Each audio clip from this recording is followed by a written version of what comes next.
यही बेंच रही होती तो शायद अरविंद केजरीवाल भी जेल न जाते, क्योंकि इन लोगों की जो गिरफ्तारी हुई है वो झूठी गवाहियों के आधार पर हुई। अब झूठी मैं क्यों कह रहा हूं, इसलिए क्योंकि ना तो अब तक हेमंत सोरेन के खिलाफ कोई सबूत है और ना ही अब तक कोई सबूत अरविंद केजरीवाल के खिलाफ है। इसीलिए ईडी ने आगे रिमांड भी नहीं मांगी अपनी। अब ये कहने के पीछे वजह क्या है? एविडेंस एक्ट की धारा 13 कहती है कि एक्यूज्ड का बयान तब मायने रखता है जब उसके आधार पर कोई रिकवरी हो रही, कुछ सबूत मिल रहा। तो ये सारे लोग जो मुलजिम बनाए गए हैं वो किसी ना किसी एक्यूज्ड की गिरफ्तारी के आधार पर बनाए गए, और जब एक्यूज्ड के आधार पर बनाए गए हो तो सबूत मिलने चाहिए, और ऐसा कोई सबूत अब तक मिला नहीं। और इतने जब उसने केस रजिस्टर किए, इतने में जब हम उसका कन्विक्शन रेट देखते हैं, यानी सजा का रेट देखते हैं कि कितने सही पाए गए उसके मुकदमे और कितने गलत पाए गए, तब हम देखते हैं कि 0.4%, यानी आधा परसेंट भी नहीं, 0.4% केस में ही उसके सही पाया गया और किसी को सजा से सारे केस बरी हो। यानी पीएमएलए एक्ट के तहत ईडी को नरेंद्र मोदी ने शोषण का हथियार बना दिया, वसूली का हथियार बना दिया। नमस्कार दोस्तों, क्या नरेंद्र मोदी की ईडी फेल होने लगी है? क्या नरेंद्र मोदी की ईडी से चुनाव के लिए एक माहौल बनाने का हथियार बन गई है? और क्या ईडी नरेंद्र मोदी की वसूली और पार्टी का संगठन तंत्र बन गई है? आज ये सवाल बिल्कुल साफ है। इस सवालों के पीछे वजह है, आज सुप्रीम कोर्ट की एक अहम पीठ ने ईडी के एक केस में गिरफ्तार किए गए आम आदमी पार्टी के राज्यसभा सदस्य संजय सिंह की जमानत मंजूर कर दी। अदालत ने कहा कि संजय सिंह के पास से जो आरोपित है इस केस में और जो आरोपित राशि है यानी धनराशि है वह बरामद ही नहीं हुई। धनराशि बरामद नहीं हुई, कोई एविडेंस बरामद नहीं हुआ, और सबके बाद में 6 महीने से वो जेल में है, अपने तमाम अधिकारों से वंचित है, अपने जहां के वो प्रतिनिधि हैं उस राज्य के लिए वो कोई सवाल नहीं उठा पा रहे हैं, काम नहीं कर पा रहे हैं, और तमाम सारी चीजें। तो जस्टिस संजीव खन्ना और उनके साथ में 2 अदर्स जस्टिसेस की जो बेंच थी उसने इस पर थारोली सुनवाई की, और सुनवाई करने के बाद उसने एक ही चीज कही कि इतने समय से आप कह रहे हैं कि सबूत है, सबूत है, सबूत है, जब कोई सबूत नहीं है, कोई रिकवरी नहीं है, तो फिर आप आखिर उन्हें जेल में क्यों डाले? जब यह बात उन्होंने कही तो ईडी घबराई। उन्होंने ईडी से कहा कि यदि आप या तो सबूत पेश कीजिए, नहीं पेश कर रहे हैं तो हम लिखते हैं कि आपके पास में सबूत नहीं है, और अन्यथा आप देखिए क्या करना है। ईडी ने तुरंत पाला बदला और उसने कहा नहीं सर, जमानत दे दीजिए, हमें कोई आपत्ति नहीं। मतलब सबूत नहीं है लेकिन अंदर रखेंगे, अंदर रखने के लिए तमाम दलीलें देंगे और झूठ बोलेंगे। यह बात आज सुप्रीम कोर्ट में साबित हो गई। मेरे एक मित्र ने आज मुझसे पूछा था सुबह, क्या संजय सिंह को जमानत मिलेगी? हमने कहा मुझे नहीं लगता है कि मिलेगी। मैंने क्यों कहा था? क्योंकि जो बेंच ईडी के मसले सुन रही थी, उससे हम उम्मीद नहीं कर सकते। आज उस बेंच में 2 जस्टिसेस बदल गए थे। अब जो 2 जस्टिस बदले थे वही बहुत अहम भूमिका निभाते थे। एक महिला जज है, एक और है, और वो नरेंद्र मोदी की सेवा में रहे। इसलिए मैंने उन्हें यह बात कही थी। लेकिन जब बेंच ने जिसने सुना वो बेंच दूसरी थी, इसलिए संजय सिंह को आज जमानत मिल गई। यदि यही बेंच तब रही होती जब हेमंत सोरेन को गिरफ्तार किया गया था, तो शायद आज वो जेल में नहीं होते। यही बेंच रही होती तो शायद अरविंद केजरीवाल भी जेल न जाते। क्योंकि इन लोगों की जो गिरफ्तारी हुई है वो झूठी गवाहियों के आधार पर हुई है। अब झूठी मैं क्यों कह रहा हूं? इसलिए क्योंकि ना तो अब तक हेमंत सोरेन के खिलाफ कोई सबूत है और ना ही अब तक कोई सबूत अरविंद केजरीवाल के खिलाफ है। इसीलिए ईडी ने आगे रिमांड भी नहीं मांगी अपनी। अब ये कहने के पीछे वजह क्या है? एविडेंस एक्ट की धारा 13 कहती है कि एक्यूज्ड का बयान तब मायने रखता है जब उसके आधार पर कोई रिकवरी हो रही, कोई सबूत मिल रहा। तो ये सारे लोग जो मुलजिम बनाए गए हैं वो किसी ना किसी एक्यूज्ड की गिरफ्तारी के आधार पर बनाए गए, और जब एक्यूज्ड के आधार पर बनाए गए हो तो सबूत मिलने चाहिए, और ऐसा कोई सबूत अब तक मिला नहीं। हेमंत सोरेन के लिए कहा गया कि उन्होंने एक जमीन 8.5 एकड़ की, वो जमीन अपने नाम ट्रांसफर करा ली। वो कहीं उनके नाम किसी भी रिकॉर्ड में नहीं है कि उन्होंने अपने नाम ट्रांसफर कराई। वो जमीन ट्रांसफर हो ही नहीं सकती। फिर कहा उसका अवैध कब्जा है। अवैध कब्जा भी नहीं, क्योंकि जो उसका काबिजदार था सदैव से वही आज भी है और सारे रिकॉर्ड्स में मौजूद है। फिर उसके लिए जो पैसे और सारी चीजें बताई जाई वो भी कहीं नहीं है। तो यानी वहां पर कहीं मनी लॉन्ड्रिंग सब्जेक्ट ही नहीं है। बावजूद इसके उन्हें पीएमएलए एक्ट के तहत जेल में डाला गया। जमानत नहीं दी गई। जमानत के लिए जब गए थे तो साहब उसी कोर्ट ने, जो मैंने बताया मोदी जी की प्री कोर्ट थी, तो उसने उन्हें जमानत छोड़िए सुनवाई तक से इनकार कर दिया था। कमोबेश यही चीज हुई थी अरविंद केजरीवाल के। अरविंद केजरीवाल के खिलाफ एक एक्यूज्ड से बयान दिलाया गया, वो सरकारी अप्रूवर बन गया, और उसने जो कहा, जिस तरीके से कहा, उससे लगता है कि वो पूरी कहानी जिस तरह से गढ़ रहा था कि यही किंग पिन है। चलिए मान लेते हैं आपकी बात, यदि किंग पिन है तो कहीं पर वो ट्रांजैक्शन हुआ होगा, तो ट्रांजैक्शन हुआ ही नहीं। और अरविंद केजरीवाल को एक नगद दिया था वही बताते, तो कैसे दिया, क्या दिया, किस मोड से दिया, उस पैसे का भी अब तक कोई डिटेल नहीं दे सके। तो इससे आप समझ सकते हैं कि यह भी खेल है। तो ईडी ये इस तरह से खेल करके वास्तव में अपने विरोधी दल के नेताओं को परेशान करता है। ये ऐसे ही खेल है जैसे आपको याद होगा नेशनल हेराल्ड का केस था। उस केस में एक बार यही ईडी फाइल कर चुकी थी क्लोजर कि नहीं कोई सबूत नहीं, नरेंद्र मोदी के ही समय में कर चुकी थी। फिर कानून बदला गया, कानून बदल के फिर से उस केस को रीओपन किया गया, और फिर करने के बाद में राहुल गांधी, सोनिया गांधी, प्रियंका गांधी सबसे पूछताछ कर डाली, कई कई दिनों तक पूछताछ चली।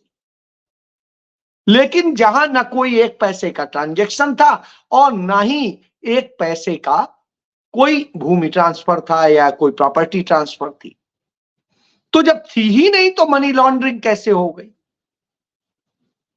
और जो ट्रांजैक्शन कंपनी टू कंपनी हुए थे वो सारे ट्रांजैक्शन ऑन पेपर थे।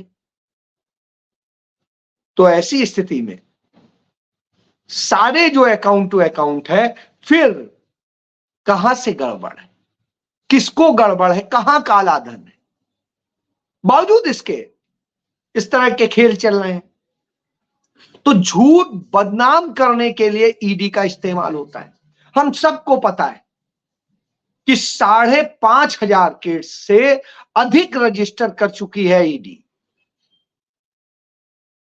और इतने जब उसने केस रजिस्टर किए, इतने में जब हम उसका कन्विक्शन रेट देखते हैं, यानी सजा का रेट देखते हैं कि कितने सही पाए गए उसके मुकदमे और कितने गलत पाए गए, तब हम देखते हैं कि 0.4%, यानी आधा परसेंट भी नहीं, 0.4% केस में ही उसके सही पाया गया और किसी को सजा से सारे केस बरी हो।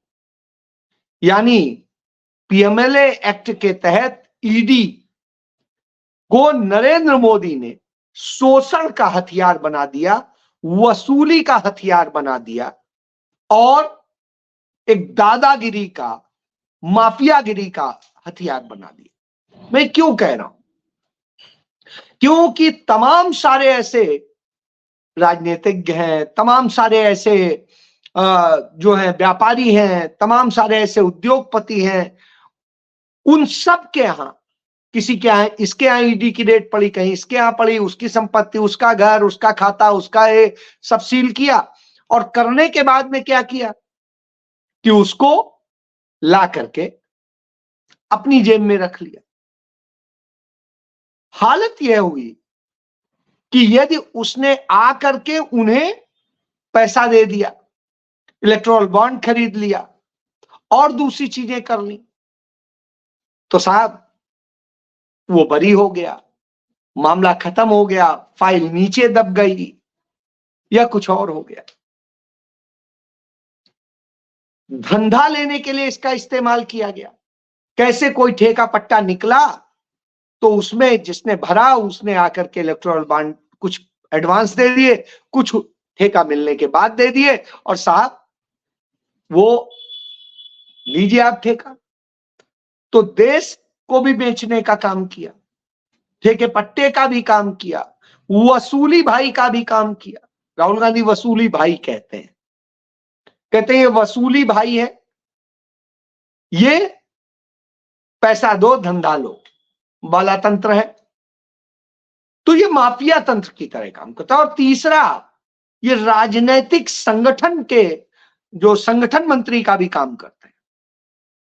ईडी के जरिए छापे डलवा करके, मुल्जिम बना करके, गिरफ्तार करके लोगों को किया जाता है। जो डर गया, इनके पास आ गया, इनका पट्टा पहन लिया, तो साहब वो पाक साफ हो गया। और यदि उसने इनका पट्टा नहीं पहना तो जेल चला जाए, या और तरह से। तो तमाम सारे लोग डर के मारे तुरंत आ जाते हैं, वो नौबत ही नहीं आने देते हैं। पता चलता है ईडी का नोटिस आया, उसके बाद में वो तुरंत भाजपा आके ज्वाइन कर लेते हैं। ईडी वाले उनको सैल्यूट करके चले जाते, अरे सर हमें पता नहीं था आप बीजेपी में आ चुके हैं। इस तरह के हाल हो जाते हैं। तो ये भी है, इसके अलावा भी और बहुत तरह से चीजों को मैनेज किया जाता है। इस तरह से करके तमाम सारे नेताओं को इन्होंने अपने यहां शामिल कराया। और वो जो नेता शामिल कराए, चाहे आप देखिए नरेंद्र मोदी अजीत पवार पे कहते थे कि 70,000 करोड़ रुपए का इन्होंने ये घोटाला किया, जिन्हें कहते थे ईडी ने छापे मारे थे, वही बीजेपी के साथ आकर के खड़े हो गए। तो साहब उन्होंने शरद पवार की पार्टी को तोड़ दिया, तो पाक साफ है, नरेंद्र मोदी जी के बड़े खास हैं। इसी तरीके से वहां के मुख्यमंत्री शिंदे, वो भी उसी तरीके से हैं। पश्चिम बंगाल में ऐसे ही हैं। जो असम के मुख्यमंत्री हेमंत बिस्वा शर्मा, वो भी उसी तरीके से हैं। तो ये सारे उदाहरण आपके पास मौजूद हैं कि कैसे ये वो भी एजेंसी है। तो भारतीय जनता पार्टी नरेंद्र मोदी के पास में जो वो वॉशिंग पाउडर है, जो सफाई कर देता है सारे उनकी, वो ईडी के ही थ्रू मूव करता है। कैसे ईडी अपने नरेंद्र मोदी के इस वॉशिंग पाउडर की जो मशीन है उसमें जाते हैं, ईडी पहले पकड़ती है, फिर ले जाके उसमें डाल देती है और उसके बाद में साफ होके जो है कमल का पट्टा पहन के निकल आते हैं। जब वो निकल आते हैं तो साफ पाक साफ हो जाते हैं, बड़े साफ सुथरे दिखाई देते हैं। तो इस तरह से नरेंद्र मोदी का ये खेल चलता है। इस खेल के का ही शिकार संजय सिंह थे। तो संजय सिंह की उसने इस बात को साबित कर दिया जो राहुल गांधी बार बार कहते थे कि उनकी ईडी वसूली तंत्र है, वसूली भाई है, ये एक राजनीतिक संगठन के तरह से, एजेंट की तरह से काम करता है। और वो बात साबित हुई कि संजय सिंह को पहले डराया गया, धमकाया गया और बहुत कुछ किया गया, और जब बात नहीं बनी तो संजय सिंह को जेल डाल दिया गया। यह अपने आप में भारतीय जनता पार्टी के डर को दिखाता। राहुल गांधी कहते हैं मैं ईडी से नहीं डरता, ईडी मुझसे डरती है, क्योंकि मैं जब ईडी के बोलूंगा तो ईडी की हालत बिगड़ जाएगी और नरेंद्र मोदी सरकार की हालत बिगड़ जाएगी, क्योंकि बहुत से सच हैं वो रिकॉर्ड में लेने पड़ेंगे।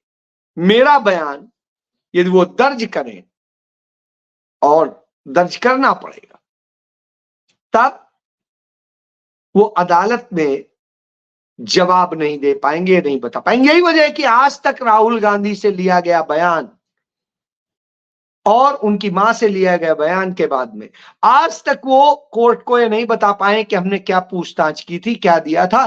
केस जरूर पेंडिंग है, लेकिन साहब जवाब नहीं है कि आखिर केस में हुआ क्या। राहुल गांधी अपराधी थे, राहुल गांधी ने क्राइम किया था, क्या किया था आप बताइए, तो नहीं बता पाएंगे। इसीलिए कांग्रेस पार्टी के अकाउंट्स फ्रीज कर दिए जाते हैं, इनकम टैक्स से करा दिए जाते हैं। आज से 31 साल पुराने तमाम सारे अकाउंट खंगाले जाते हैं। आज तक ऐसा हुआ कभी नहीं था। इसका मतलब है 31 साल तक जितने अफसर रहे, चाहे नरेंद्र मोदी की सरकार में हो, चाहे यूपीए की सरकार में हो, चाहे अटल बिहारी वाजपेयी की सरकार में हो, या उसके पहले की सरकारों में हो, जितनी सरकारें थी उन दौरान जितने अफसर थे वो सब नाकारे और निकम्मे थे। और यदि वो निकम्मे थे इसी कारण से कुछ नहीं हुआ, या फिर वो इतने काबिल थे कि उन्हें इसमें कहीं कोई गलती नजर नहीं आई। लेकिन नरेंद्र मोदी सरकार को तो ड्रामा करना है, फ्रॉड करना है, तो उस फ्रॉड के लिए इस तरह के हथियार यूज करते हैं, तमाम सारी छोटी छुट भइयों वाली हरकतें करते हैं। उसी का नतीजा है कि आज पूरी दुनिया में नरेंद्र मोदी सरकार की खिल्ली उड़ती है। तो उड़ता है कि ये ऐसी सरकार है जो सिर्फ लोगों का शोषण कर सकती है, विपक्षी नेताओं को डराने धमकाने और उसके लिए काम करती है, उन्हें जेल में डाल करके चुनाव जीतना चाहती है। ये बताता है कि नरेंद्र मोदी सरकार आने वाले वक्त में 400 पार नहीं बल्कि 200 सीटों के भी लाले होंगे। 200 सीट भी नहीं पाते हैं, इसलिए ये इस तरह की हरकतें करते हैं। ये इतना डर गए हैं कि ऐसी हरकतें करके चुनाव जीतना चाहते हैं। और यही वजह है कि ये झूठ और बेईमानी और भ्रष्टाचार को संरक्षण देते हैं। तो ये भ्रष्टाचारियों के संरक्षक ये हैं, बलात्कारियों के संरक्षक ये हैं, और तमाम सारे दूसरे लोगों के संरक्षक। इलेक्टोरल बॉन्ड के जरिए इन्होंने जो भ्रष्टाचार फैलाया है वो ऑर्गेनाइज्ड भ्रष्टाचार का सबसे बड़ा नमूना है। और विदेशी ताकतों के आगे झुक के, उनको चरण वंदन करके नरेंद्र मोदी अपनी सरकार चलाते हैं। इसीलिए विदेशी ताकतें इस देश में नरेंद्र मोदी को पसंद करती है, क्योंकि ऐसा शासक है जो अमेरिका और चाइना के आगे नतमस्तक है, और उसी के लिए वो विपक्षी नेताओं के ऊपर इस तरह के हमले करता है। तो अब झूठ पकड़ा जाने लगा है, अभी और भी बहुत कुछ पकड़ में आएगा। और सत्ता बदलने के बाद नरेंद्र मोदी का जेल जाना तय है, क्योंकि उन्होंने जिस तरीके से क्राइम किए हैं वो सब सामने, उनके सबूत भी है। जय